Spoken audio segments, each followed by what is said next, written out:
ഇപ്പൊ ഒരു പെൺകുട്ടി വളർന്നു വരുന്നു, അവളുടെ ഇഷ്ടം പോലെ നമ്മൾ വളർത്തിക്കൊണ്ടിരിക്കുന്നു. പിന്നെ ബാക്കിയൊക്കെ അവൾ പറയുന്നത് പോലെ കേൾക്കേണ്ടി വരും. എന്റെ ഭർത്താവ് എന്ന് പറയുമ്പോൾ ആ കുട്ടി വയ്ക്കുന്ന കണ്ടീഷൻ പാലിക്കാൻ ഹാജിർ നിർബന്ധിതനാവും. നിങ്ങൾ അന്വേഷിക്കുന്നു വേണ്ട, ഞാൻ കണ്ടുപിടിച്ചിട്ടുണ്ടെന്ന് പറയും. അത് പക്ഷേ ഹാജിറുടെ ക്വാളിറ്റിക്കൊക്കെ ഉണ്ടാവില്ലേ, ചിലപ്പോൾ വളരെ മോശക്കാരനുമായിരിക്കും. കാരണം പ്രണയത്തിന് കണ്ണില്ല എന്നാണ്. കണ്ണില്ലെങ്കിൽ നമുക്ക് സമ്മതിക്കായിരുന്നു, തലച്ചോറ് തീരല്ല എന്നാണ് നമ്മൾ മനസ്സിലാക്കേണ്ടത്. അതുകൊണ്ട് പ്രണയം തുടങ്ങിക്കഴിഞ്ഞാൽ പ്രണയിക്കുന്നയാളെ എല്ലാ ന്യൂനതകളും മറക്കാനും ന്യായീകരിക്കാനുമാണ് കവിതാക്കൾ ശ്രമിക്കുക. അവ അത് അംഗീകരിക്കേണ്ടി വരും. തിരുത്തു ശീലിച്ച കുട്ടികളാവണം നമ്മുടെ മുമ്പിലുള്ളത്. ഞാനങ്ങോട്ടും സൂചിപ്പിക്കുന്നു അല്ല കേട്ടോ.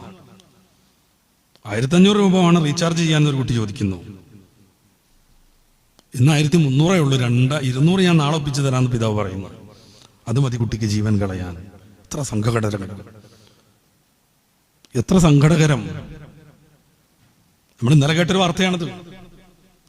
പോകുന്ന വഴിക്ക് എലിവിഷം വാങ്ങി തിന്നുന്ന കുട്ടി, ക്ലാസ്സിൽ നിന്ന് ഛർദി വരുന്നു, ആശുപത്രി കൊണ്ടുപോകുന്നു, പിന്നീട് വലിയ ആശുപത്രിയിലേക്ക് മാറ്റുന്നു.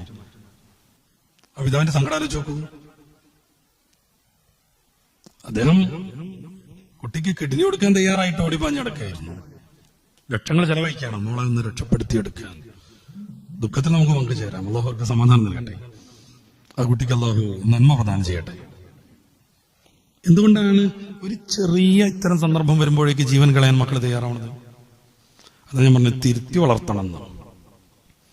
ആഗ്രഹിച്ചതൊക്കെ ലഭിക്കുമെന്ന് ചെറുപ്പം മുതൽ നമ്മൾ ശീലിപ്പിച്ചാൽ, കരയട്ടെ എന്ന് ചെറിയ കുട്ടി